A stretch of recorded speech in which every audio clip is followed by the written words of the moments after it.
Hi guys, welcome back to my YouTube channel. Today I'm going to do a capsule fragrance recommendation video.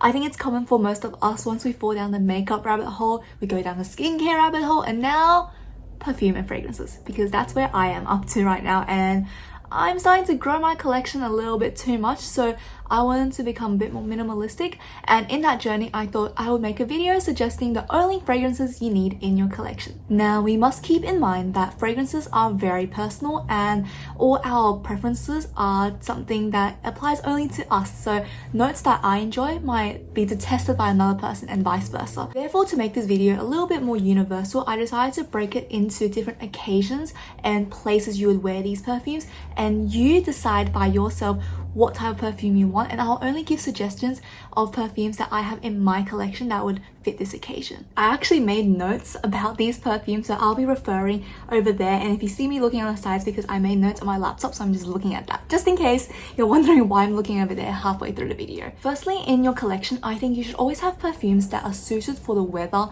and the temperature.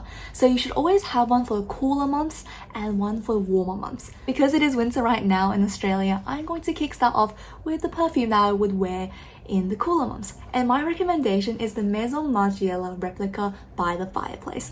This is a very famous perfume, and I think for the right reasons. It is very hyped and it really deserves it. It is just such a comforting smell, and I think really makes me feel warm inside. Now the top notes for this fragrance are cloves, pink pepper and orange blossom, and the middle notes are chestnut, wood and juniper, finally followed by the base notes, which are vanilla, balsam and cashmere.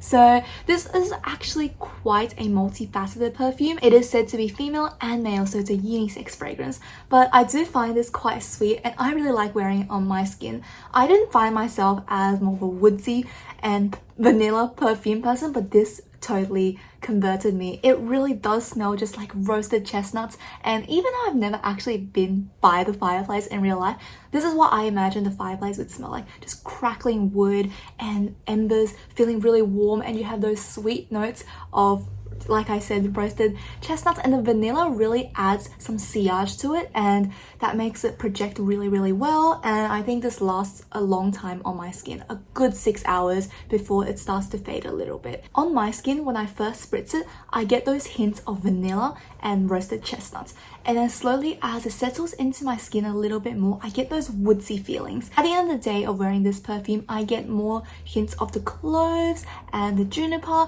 and it almost feels like pine leaves to me. I don't get the orange blossom as much, and the sweetness basically fades at the end of the day, but it's just truly a great scent to wear in the winter. You truly feel warm inside, so I really recommend this. The next perfume I recommend we all have in our collection is something for the warmer months, and for that I have chosen a Dolce&Gabbana L'imperatrice 3. I recommend in the warm months to go for something that is more fresh and fruity, because that is a lot easier to carry, especially in the way your skin changes in a warmer month with your pH. And I do like having some citrus in my skin as well. It just wakes me up and makes me feel like I'm more alert and awake. The top notes for this fragrance is kiwi, rhubarb and pink pepper, followed by the middle notes of watermelon, jasmine and cyclamen, and finally in the base you have some hints of musk, sandalwood and lemon tree.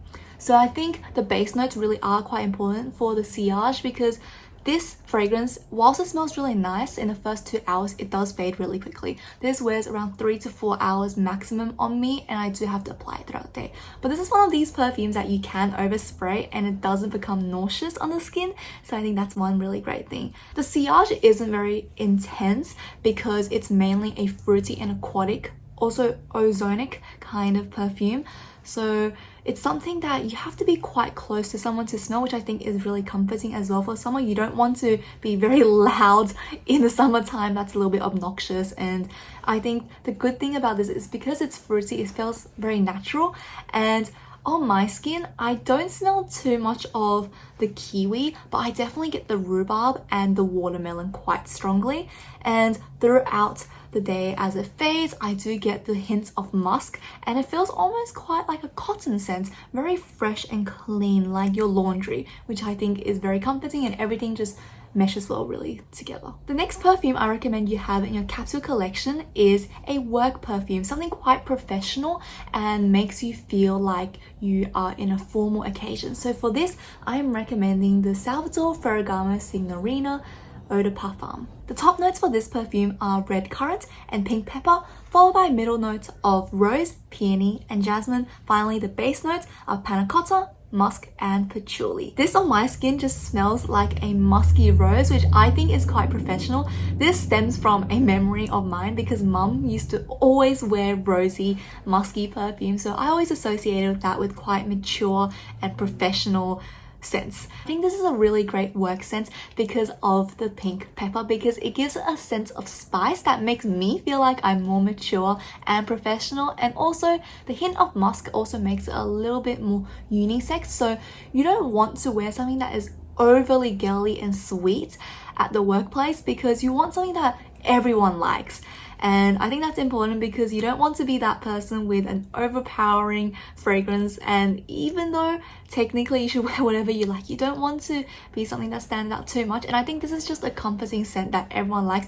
It's quite sweet, but it's not to the sense where it's not a gourmand scent where it radiates sweetness and that's all it is left. It has those floral notes and those fruity natural notes from the red currants, so I think this is very comforting to wear every day. The sillage on this perfume is actually quite good. I can wear this for a good 6 to 7 hours and it doesn't fade on my skin. It's, like I said, a sweet scent, but it also has a scent of sourness to it at the very end, but it's not an unpleasant sourness. I think that just stemmed from the patchouli for me, and it is quite refreshing. So I think spritzing it gives you that alertness and makes you more awake at work, which is important. You want to be awake when you work. The next perfume I recommend you have in your collection is something for those fun times where you want to be loud and present with your perfume. So you could be going to the club or you're going out with friends and you want to make a statement.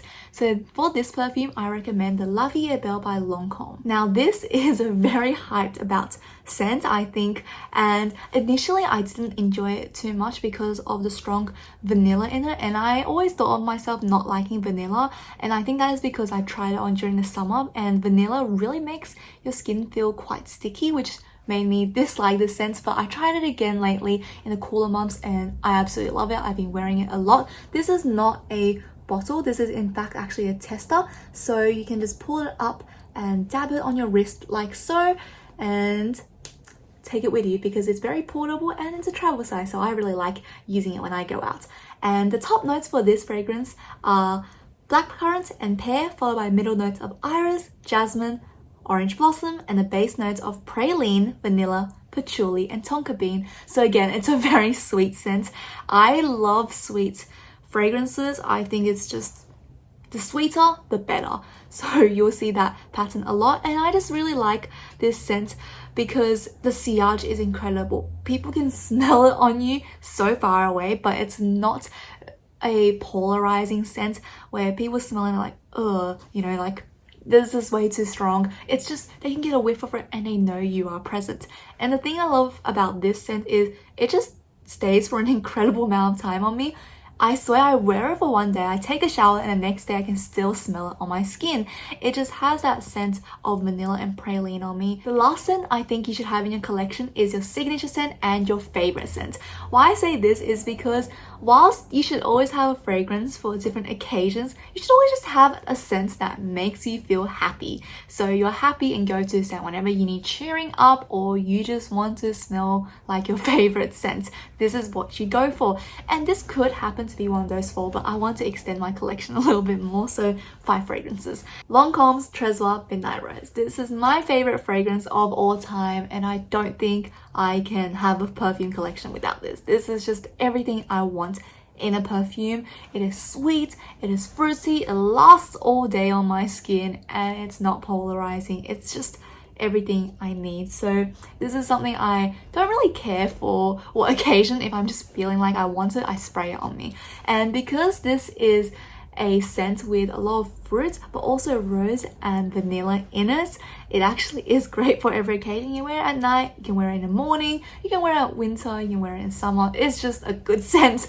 all rounder. You can wear it all time. So yeah, this is just a killer perfume and I need this in my collection. So top notes in this are raspberry and rose, which are very prominent, and I can definitely smell it upon the first whiff. And the middle notes are cassis, pink pepper, peony, and jasmine, followed by base notes of vanilla, musk, and cedarwood. This scent is just, like I said, everything. It lasts a good 10 hours on me. I only spray this twice on me, so one on each side of my arms, and people can smell it on me. Mum always tells me, hey, you're wearing that fragrance again, and I'm like, yep, you got it, it's this one. And I really like it. I just think it is the perfect fruity rose. I love fruit scents, and you can definitely smell the raspberry in this. It is just sweet and juicy, exactly like what a raspberry should smell like. And the rose isn't a powdery rose. It truly is just like a fresh, newly bloomed rose. It is just incredible and natural. I really like it, and it's my favorite perfume ever. I would always have this. If this was getting discontinued, let's just say I would stock up and buy 5 bottles of this. Full size. Like, I need this. I don't know what I would do without it. There are no substitutes for this. Alright guys, so that is it for my suggestion of the perfumes you need in your collection. As we know from here, my preference and notes are just very sweet perfume, preferably with rose and some pink pepper. Those are just the notes that I favor the most on my skin, and at this time in my life, I just think sweet fragrances are the best. As you can see, most of the fragrances in my collection are designer, which means they are quite pricey, even though if you compare it to niche, they do seem quite affordable, but they are on the pricey side. So I do recommend some of these, but definitely give a scent and smell. Don't blind buy it. I blind buy a lot of my perfumes, which is a bad habit I need to get rid of. So definitely, if you want to invest in a perfume that is a little bit pricey, definitely go smell it first. And I recommend testing it on your skin. Just putting it on paper and smelling it throughout the day, just the notes, is going to be different to how it smells on you, because you have a different pH to the person next to you and the paper that you are spraying it on, and also you want to know how long it projects, how long it wears on you, what does it smell like on you, because a perfume can smell different on you versus how people smell it on you. For example, when I wear the Dolce&Gabbana L'imperatrice 3, when I first smell it, it smells a bit sour on me, right? It smells like the Sour Patch Kids. But then when Mum first smells it, when I spray it at the same time on me, she said, oh, you just smell like watermelon. And I'm like, no, not really. I kind of smell like lolly, but you need to be able to smell everything on you to decide if you really like it or not. And yeah, that's my recommendations for perfume. So let me know down below, what are your favorite perfumes, and do you agree with how I set up the themes for my capsule collection? And if so, what would be your suggestions of perfumes to try in the winter, summer, workplace, fun time, and your signature scent? So let me know your top 5 perfumes for these occasions, and I can't wait to see you guys for the next video. Bye! Fun fact about me is that I blind bought all of these fragrances. It's not a good habit. You guys shouldn't do that. Please check the price tag on your perfumes, especially if they're expensive, because some of these were really pricey and I actually saved up for them without ever smelling them, which is really insanely stupid of me. But I like to think I'm incredibly lucky, because I just found my favorite perfume of all time. And I just think these are great. I think they're just really nice, and I was lucky to find something that worked for me. But do not blind buy. It's not smart. Please go in stores and smell it.